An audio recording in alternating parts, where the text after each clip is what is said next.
They tried to kill me with wine and smiles. At the dinner table that night, my mother looked into my eyes and said I was a mistake, a liability to be erased. The poison in my glass confirmed she wasn't speaking metaphorically. But what they didn't know, what they never bothered to learn, was that their daughter had spent a decade becoming something far more dangerous than they ever imagined. This isn't a story about forgiveness, it's a story about blood betrayal and what happens when the child you discarded returns as a weapon. They tried to kill me with wine and smiles. The moment my mother said, "To your return," and raised that glass of 2014 Opus 1, something deep in me went still, the kind of still that comes right before impact or detonation. I held the glass, swirled it slowly, took one small cautious sip. The taste was familiar, not the wine, but the faint trace underneath it, metallic, cold, final. My mouth went dry, not from the poison, but from the sudden, ice cold realization. My own mother had just tried to murder me. The dining room of our Atherton mansion was stunning in the most hollow haunted way. Crystal chandeliers, mahogany everywhere. A fireplace that had never once warmed a heart in this house. I hadn't been here in over a decade. Now I knew why they invited me back. I put the glass down slowly, still smiling. Across from me, my father, Sterling Vance, was talking about a new Pentagon contract as if nothing were wrong. Maybe for him, nothing was. For men like him, betrayal was just good business. Eleanor, my mother, sat poised, regal, untouched by consequence. She looked like a first lady from a different century. She reached for a linen napkin and dabbed her lips, never breaking eye contact. "You've changed," she said softly. "There's something untamed about you." I didn't respond. I couldn't. My throat was starting to burn. Dinner continued as if we weren't tiptoeing around a corpse they expected to fall from the chair any moment. Mine. Every bite of Kobe beef I chewed turned to ash. Every compliment thrown at my brother Julian's latest tech startup tasted like venom. He wasn't even present. He didn't need to be. Julian had always been the favored son. I was just the glitch in the family legacy. "You still working in admin, dear?" Sterling asked, finally acknowledging me with a glance so brief it barely counted.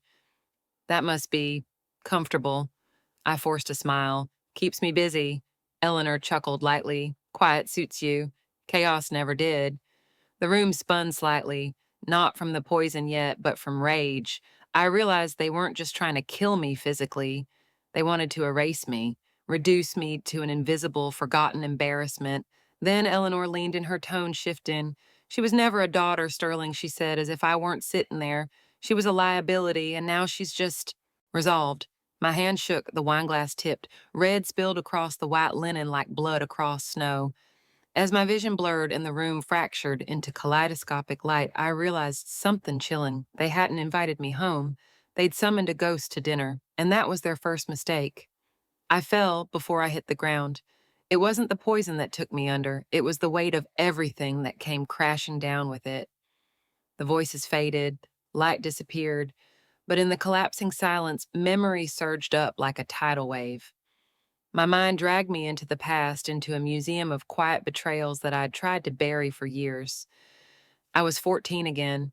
I could still smell soldering flux and motor oil. My fingers were burned, my jeans stained. I had just won the state science fair first place against all odds. My robotic arm worked perfectly. I built it from nothing but junkyard scraps and late night obsession. I came home clutching the heavy gold trophy, breathless with pride. My mother barely looked up from her flower arrangement. She glanced at me, at my dirt-smudged shirt, and sighed. "A Vance girl shouldn't be crawling around with machines. You look unclean." That night they threw a dinner party. Not for me. Julian had just made varsity tennis. Champagne corks flew. My trophy ended up hidden behind a stack of encyclopedias in my father's library. Within a week, it was dusty. Forgotten. Next memory. 15 rain. Headlights slashing across a soaked street.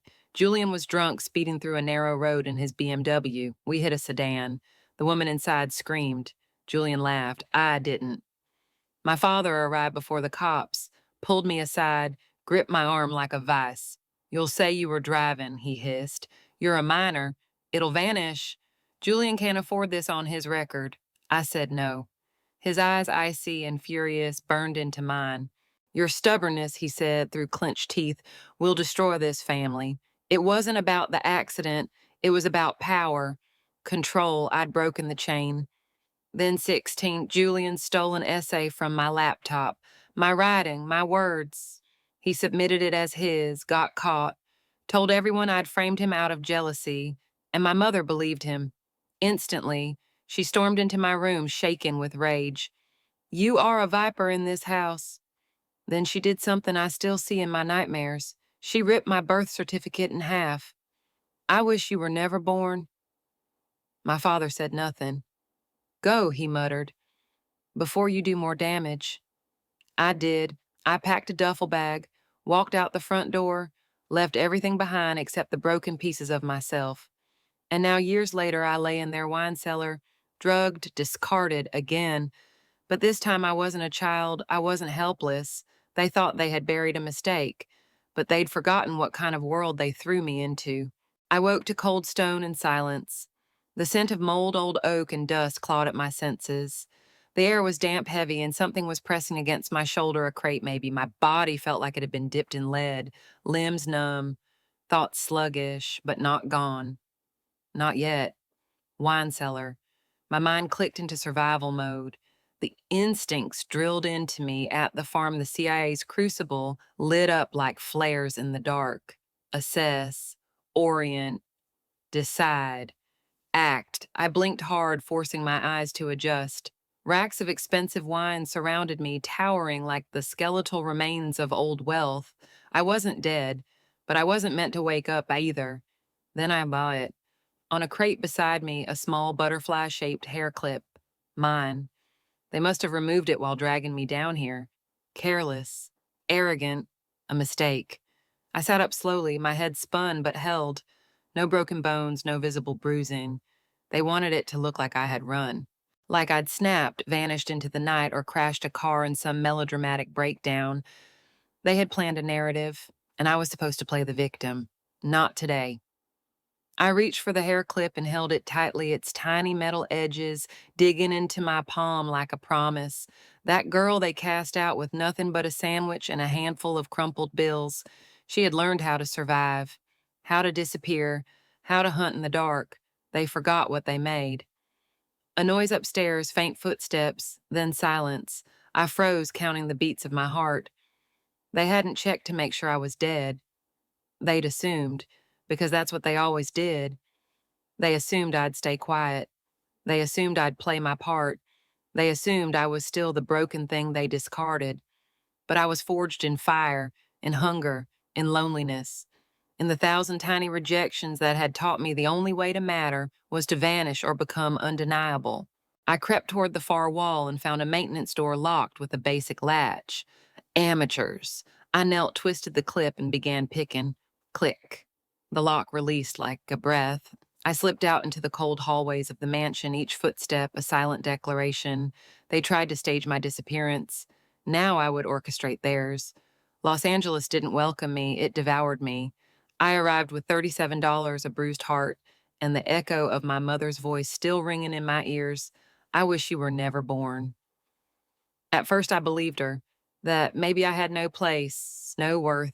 I slept on benches in MacArthur Park, showered at a YMCA when I could, ate crackers for days because they were free in some gas stations if you looked hungry enough. I learned quickly that pity was a luxury. Survival had no room for it. My first job was washing dishes in the back of a Mexican restaurant in Boyle Heights. I was 15. Told them I was 18. They didn't ask for proof. They needed hands, not birthdays. The steam burned, the soap stung, but it was better than starving. Nights were worst, the silence, the thoughts, the memory of Julian's smirk. My father's eyes cold and transactional. I hated them. But worse, I hated how much I still wanted them to see me. One night I passed a boxing gym during a thunderstorm. Rain soaked me to the bone. My legs gave out under a street lamp. I curled up ready to let go, then a voice. You gonna lie there all night or you gonna stand up like a fighter? He was an old man, Vietnam vet, I'd later learn. He gave me soup, let me sleep on a cot in the gym's back room.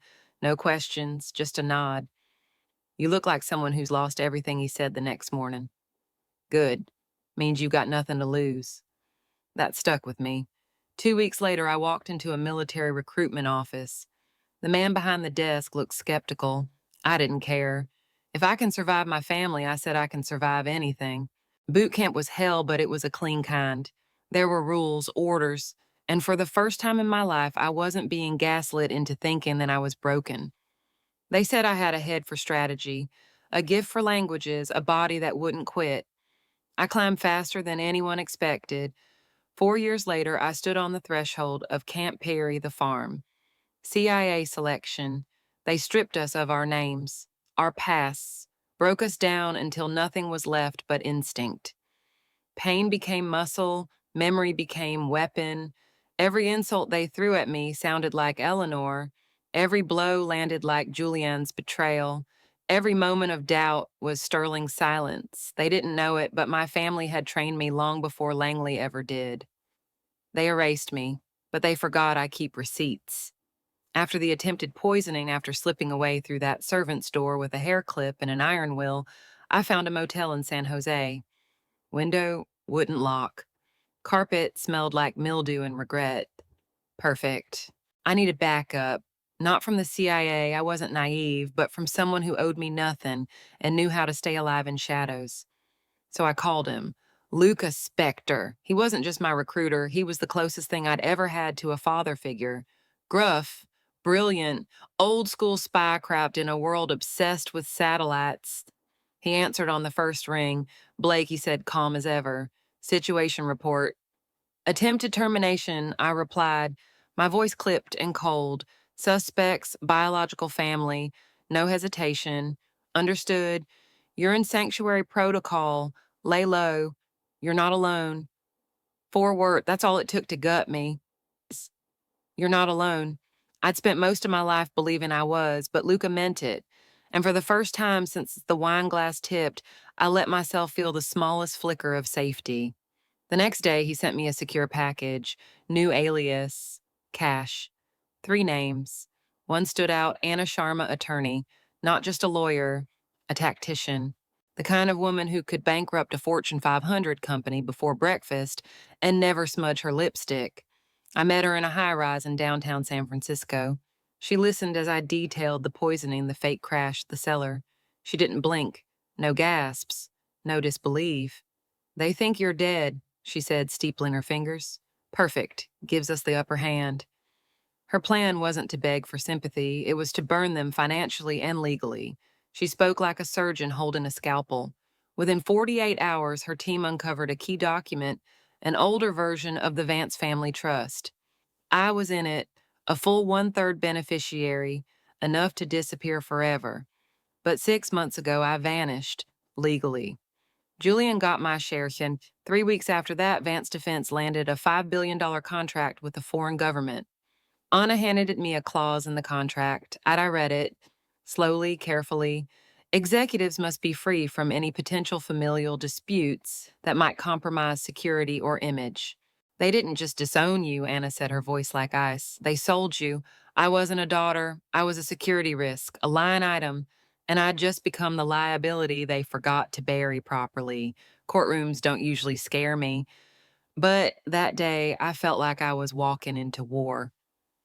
San Mateo Superior Court was packed journalists, shoulder-to-shoulder lawyers whispering like vultures, circling a carcass, and high society locals dressed like it was a red carpet.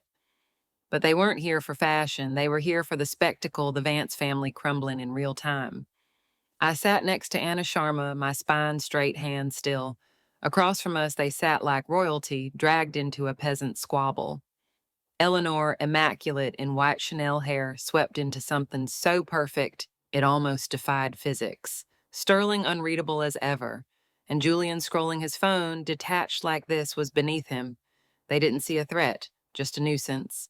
Anna stood slowly as the judge, Marion Shaw, called the hearing to order. Delqua, their smug, sculpted attorney, rose instantly, trying to cut her off. Your Honor, this is a pathetic attempt by a disgruntled daughter. Sit down, Mr. Delqua, the judge said, her tone cold steel. Let her speak. The room fell silent. Anna walked to the center and pressed a button on her laptop. A screen behind her lit up. This is a partially declassified log from the Central Intelligence Agency, she said, calm and clear. It places Paige Blake in Panama on October 11th, conducting official national security operations. Gasps, cameras clicked, then the door opened. A representative from the CIA's Inspector General entered the room, confirmed the document, stamped it, verified it. Julian stopped scrolling. Sterling's jaw clenched. Eleanor blinked. Once. Anna turned back to the court. Now, Your Honor, we'd like to play a recording, she clicked again. And then my mother's voice filled the room. Put the hair clip in the glove box. No blood, no trauma. We'll say she panicked and ran. The oxygen left the courtroom. A collective inhale. Pens scratched wildly in the press gallery. Eleanor's face, always composed, shattered. Her mouth opened slightly. No words came. Objection, Delqua shouted. That's illegally obtained. Overruled, Judge Shaw snapped. We're not at trial. Sit down. Again. Anna waited, let the silence linger like a noose tightening. Your Honor, she said softly, we call Marcus Thorne to the stand. Dead silence. Then the doors opened once more, and a man who was supposed to be buried 5 years ago walked in. My father stood up, went white. No, he whispered. It can't be. But it was. Marcus took the stand, raised his hand, and swore in.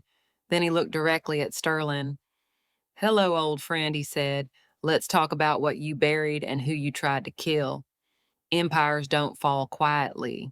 They collapse with noise headlines, indictments, and the sound of illusions shattering like glass. After Marcus Thorne's testimony, chaos reigned in the courtroom. Delqua objected so many times. The judge finally threatened to hold him in contempt. Sterling sat motionless, jaw locked, the weight of exposed corruption anchoring him in place. Eleanor's hands trembled just slightly, but that was enough. The queen had cracked. And Julian, he looked lost. His mask of apathy had slipped. I caught his eyes for the first time. Empty, cornered, not angry, just hollow. The judge's gavel hit one last time loud and final. Based on the overwhelming evidence presented, this court finds sufficient cause to launch a full criminal investigation into Sterling Vance, Eleanor Vance, and Julian Vance on charges including conspiracy fraud and attempted murder. The courtroom erupted, flashbulbs, shouting, a chorus of downfall, but I didn't celebrate because I knew the price. That night I went to see Julian, Federal Detention Center, glass between us. He looked thinner already, shadows under his eyes, still trying to smile. Paige, he rasped, voice hoarse. I'm sorry, I didn't blink. No, you're sorry you got caught. He looked away. You never saw me. Not once. I wasn't your sister. I was just an obstacle, a crack in your reflection. I stood. My voice was even. Goodbye, Julian. I never looked back. Next was Sterling. He'd suffered a stroke after the hearing. Now he sat in a private facility overlooking the Pacific, eyes glassy, mouth slightly slack, the former titan of industry reduced to silence. I didn't come to gloat. I came for closure. I placed his old brass Zippo lighter, the one he always kept in his suit pocket, on the table beside him. You had a choice, I said quietly. You could have been a father. He didn't respond, didn't need to. The silence was louder than any apology. And finally, Eleanor, house arrest. Cold marble halls now echoing with absence. Staff gone. Lights dimmer. The mansion was no longer a fortress, it was a tomb. She met me in the foyer, still poised, still clinging to dignity like it was armor. You, she hissed, ruined everything. I didn't flinch. No, I'm not the curse, I'm the consequence. Her eyes widened. I stepped closer. You taught me that love is weakness, that power is everything, and now you get to live in the world you created. I turned away. Her breath hitched a gasp of fury and fear, swallowed in the emptiness behind me. That night, I stood on a hotel balcony in San Francisco. The city pulsed with light and life beneath me. I had nothing left to burn, and for the first time in my life, that meant I was free. 2 weeks later, I resigned from the CIA. It was quiet, no ceremony, no parade. Just a letter sealed and handed to Luca in a small diner in Virginia. He slid an envelope across the table in return. Inside, a new passport, a new name, a clean beginning. "You've served with honor," he said gently, his eyes tired but kind. "Now go find out who you are without the war." And I did. I disappeared not to escape, but to start again. I found a cabin in Maine off a frozen lake where the silence isn't haunted. I built a garden with my bare hands, adopted a clumsy golden retriever with too much heart, named him Gable after the one person who showed me kindness in that house of cruelty. Some nights I still wake up sweating, heart racing, reaching for a weapon I no longer carry. But healing, I've learned, isn't linear. It's messy, it's quiet. It's forgiving yourself more times than you think you deserve. One morning, a small package arrived. From Luca. Inside was my father's Zippo lighter. Tucked beneath it, a card. "Your legacy isn't what they left you, it's what you survived." I smiled, closed the lid, tucked it away not out of fear, but because that chapter's over. And if you're listening to this, maybe you've lived through your own fire.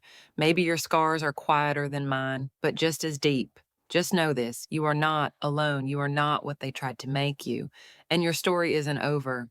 If this story stirred something in you, subscribe to the channel. There are more stories waiting, of strength, of survival, of choosing peace after the storm. You're not the curse. You're the consequence. You're the beginning of something new, and I'm rooting for you.